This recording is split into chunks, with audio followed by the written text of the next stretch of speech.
Hello everyone. जो previous video था मेरा वो विलियम वर्ड्सवर्थ का एक पोएम था डैफोडिल्स। आज जो हम पोएम पढ़ने वाले हैं उसका नाम है माइकल। एक्चुअली माइकल है तो एक पोएम, बट ये पोएम थोड़ी बड़ी होने की वजह से, उसके लाइंस कुछ ज़्यादा होने की वजह से इसे आज हम एक अलग तरीके से देखेंगे। कैसे देखेंगे? एज अ स्टोरी पढ़ेंगे, माइकल का समरी जानेंगे कि माइकल पोएम में आखिर होता क्या है।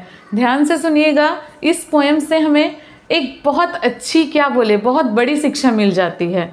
आजकल के पेरेंट्स सोचते हैं अपने बच्चों को पढ़ा लिखा के विदेश भेज देंगे, आउट ऑफ इंडिया या फिर आउट ऑफ द कंट्री, कहीं पे भी, तो वो हमारे लिए ज़्यादा पैसा कमा के लाएंगे और हमारी सारी जो मुश्किलें हैं वो ऐसे ही चुटकियों में ख़त्म हो जाएगी।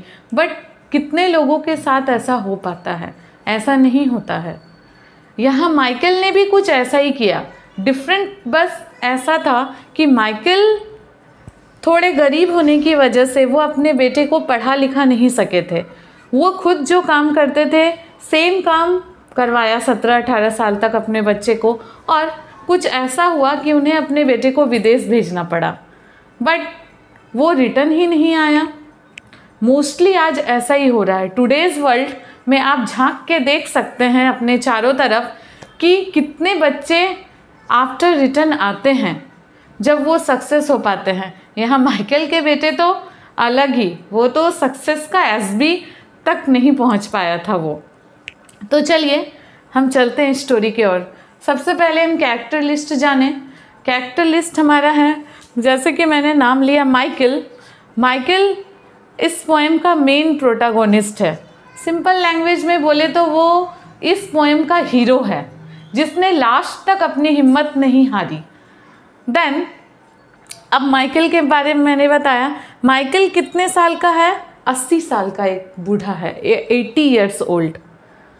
देन उसकी वाइफ है इज़ाबेल, वो उससे 20 साल छोटी है, 60 ईयर्स ओल्ड। पोएम में एज नहीं लिखा हुआ है, मैंने जस्ट पोएम को पढ़ के जस्ट उसके समरी को समझ के ऐसा लिखा है। उन दोनों में एज डिफरेंस काफ़ी है।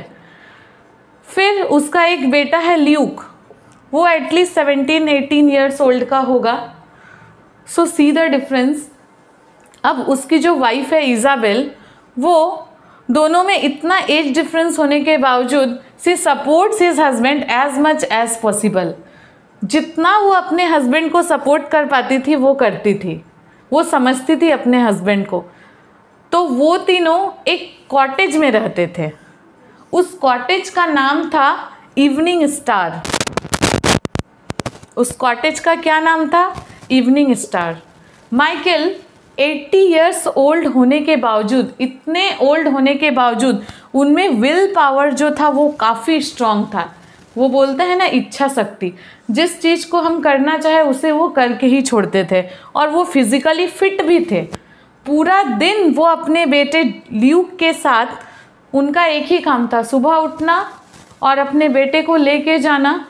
कहाँ? जंगल में। जंगल में वो क्या करते थे कि एक्चुअली सबसे पहले हम ये जाने कि वो लोग काम क्या करते थे। एक्चुअली वो लोग सीफर्ड थे। सीफर्ड जो होता है ना, चरवाहा, उनके पास भेड़ें होती थी।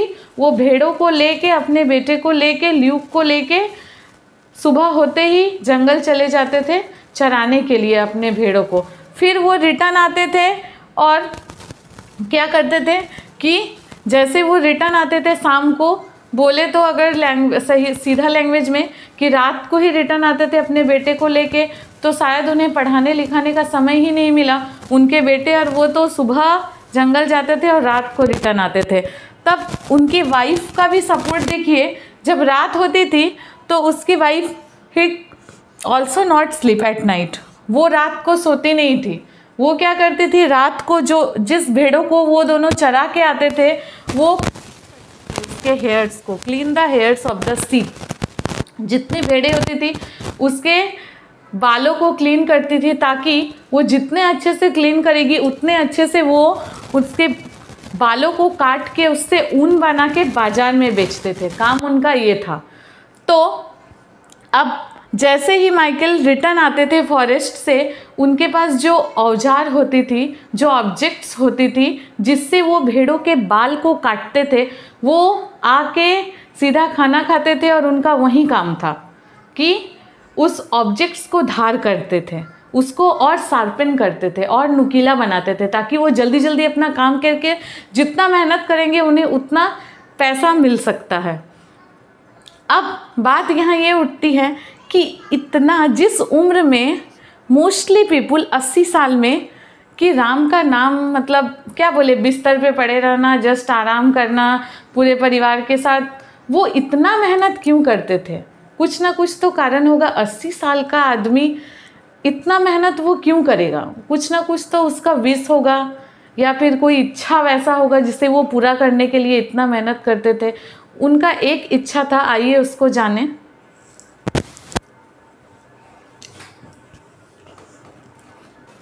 तो मैंने बताया कि उनकी भी कुछ ऐसी इच्छा रही होगी, कुछ वैसा एम था। एक्चुअली उसका एम क्या था कि आधे ज़मीन पे, उनका जितना बड़ा ज़मीन था, आधे ज़मीन पे तो उन्होंने अपना कॉटेज बनाया हुआ था, बट आधा ज़मीन छोड़ा हुआ था। किस लिए? उनकी बरसों की इच्छा थी कि मैं अपने आधे ज़मीन पे एक सीप हाउस बनाऊं। वो उस पोएम में एक्चुअली सीप होल टाइप में कुछ लिखा हुआ है। सीप हाउस डेट मीन्स बोले तो चारों तरफ से पत्थरों से घिरा हुआ हाउस और बीच में सीपों के रहने के लिए जगह। उसमें काफ़ी पैसा लगता था। उसको इकट्ठा करने के लिए वो माइकल दिन रात इतनी मेहनत करता था, और उस पैसे को जुगाड़ करने के लिए उनकी पूरी फैमिली भी बहुत कड़ी मेहनत करती थी। तो इस तरह अगर हम देखें तो उनकी फैमिली काफ़ी अच्छी चल रही थी। बट बोलते हैं ना, समय पार होने में ज़्यादा समय नहीं लगता, चाहे वो बुरा वक्त हो या अच्छा वक्त हो। उनके परिवार में के साथ भी कुछ ऐसा ही हुआ। एक्चुअली हुआ क्या, एक दिन वन डे हिज नेफ्यू, उनका जो भतीजा था वो भी एक बिजनेसमैन था, तो उनका बिजनेस में कुछ घाटा हुआ था, जिसकी वजह से वो माइकल के पास आता है और उसके पास आके कुछ पैसे मांगता है। तो माइकल बोलता है, मैं तो सिर्फ कुछ भेड़ों को चरा के अपना गुजारा करता हूँ, तो मैं तुम्हें पैसे कहाँ से ला के दूँगा, मेरे पास उतने पैसे नहीं हैं जितना तुम्हें चाहिए। तो वो बोलता है कि किसी भी तरह उनका भतीजा, आपको मुझे पैसे देने ही पड़ेंगे। वो बोलता है ठीक है, मेरे पास तो नहीं है, बट कोई उनका था वैसे जान परिचय में, मैं उनसे तुम्हें पैसे दिलवा देता हूँ। तो वो माइकल क्या करता है, अपने भतीजे को उनके पास लेके जाता है और उससे वो पैसा दिलवा देता। बट वो आदमी उसे एक शर्त पे पैसा देता है कि अगर तुम्हारे भतीजे ने मुझे राइट टाइम पे पैसे नहीं दिया तो मैं तुम्हारी जो आधी बची हुई ज़मीन है ना, वो मैं ले लूँगा। माइकल इसमें भी हामी भर देता है, वो हाँ कर देता है कि ठीक है, अगर वो नहीं देगा तो मैं अपना आधा ज़मीन तुम्हें दे दूँगा। तो जैसा कि हम सभी सोच रहे हैं, ठीक वैसा ही होता है। उसका भतीजा राइट टाइम पे पैसे नहीं दे पाता है। वो उसका तो सिर्फ वैसे कुछ काम होता नहीं था, सिर्फ वो पैसे निकलवा लेता है अपने अंकल से। तो माइकल की जो आधी ज़मीन थी वो हड़प लेता है, जो ऐसे ही खाली पड़ी हुई थी, जिसमें उन लोगों का सपना था, जिसके लिए उस लोगों ने दिन रात नहीं देखा, इतना मेहनत किया, पैसे इकट्ठा कर रहे थे। अब आधा ज़मीन तो चला गया, वो कहाँ बनेगा भेड़, वो जो सीप होल्ड वो बनाना चाहता था, सीप हाउस, वो कहाँ बनाएगा, ज़मीन तो उनके पास है नहीं।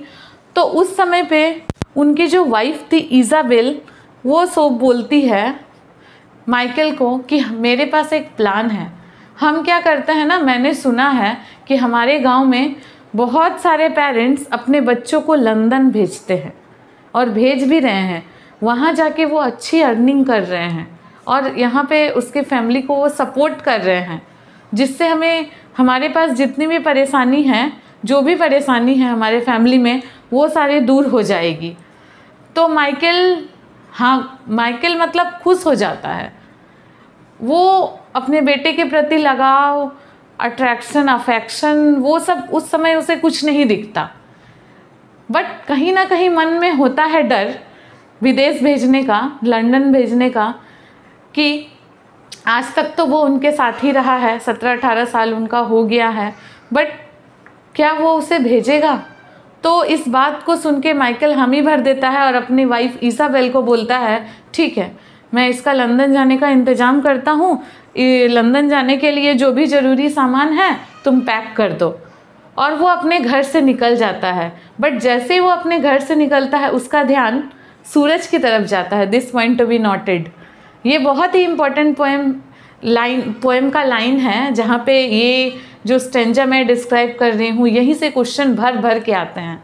सारे क्वेश्चंस मैंने देखे हैं। मतलब उसका जो फेस होता है टुवर्ड्स द सन, वो सन की तरफ उठा के वो सन से बातें कर रहा होता है उस लाइन्स में।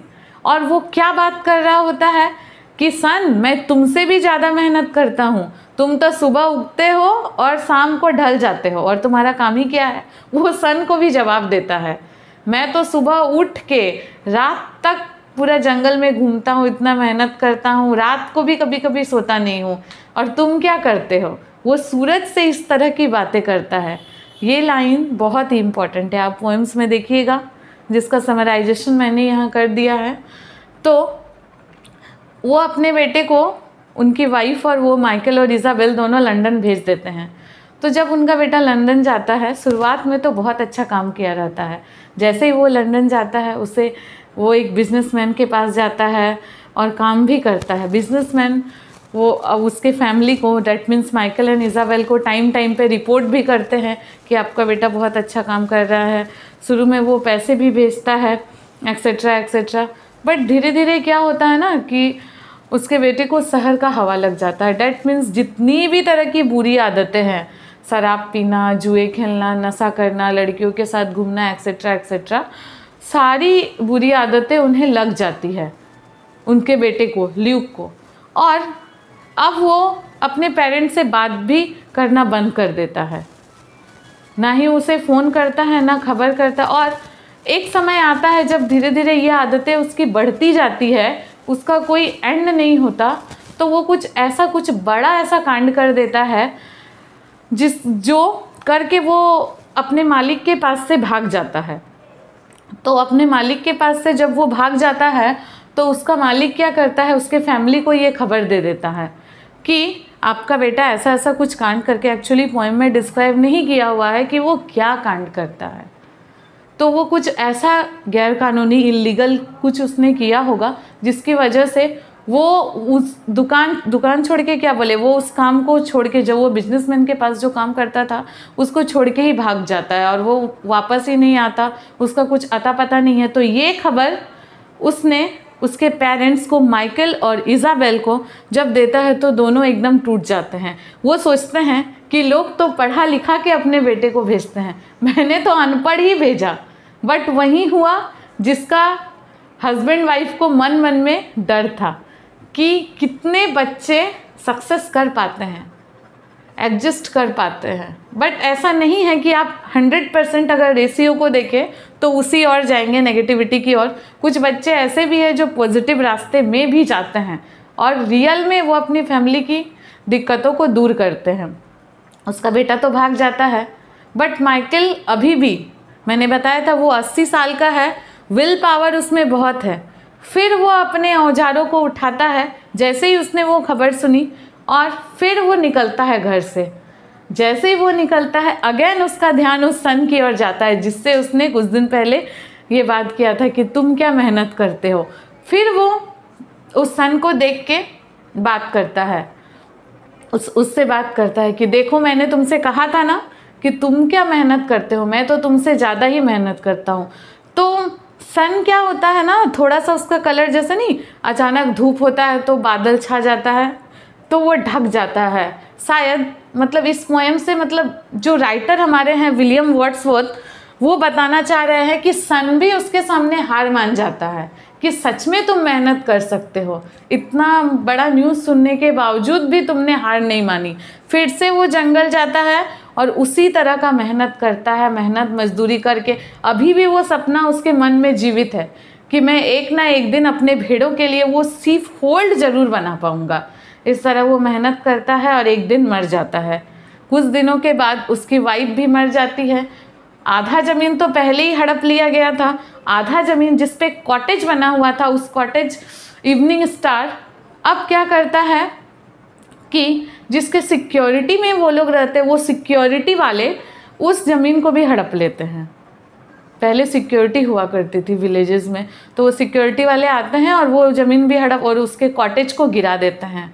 पोएम का जो क्लोजिंग लाइन है, दैट मीन्स जो एंडिंग लाइन है, उसमें लिखा हुआ है कि अब उस जगह पे, उस प्लेस में ना ही कोई सीफोल्ड बना, दोनों की तो डेथ हो गई, बेटे का तो कोई पता नहीं, और ना ही अब उसका इवनिंग स्टार बचा रहा। उसके कॉटेज को भी उन्होंने गिरा दिया है। बस वहाँ एक ही चीज़ बचा रहा और वो था बस एक ओक ट्री बचा है उस प्लेस पे, जिससे वो निशानी बनता है कि यहाँ पे कभी माइकल नाम का भी एक इंसान रहता था।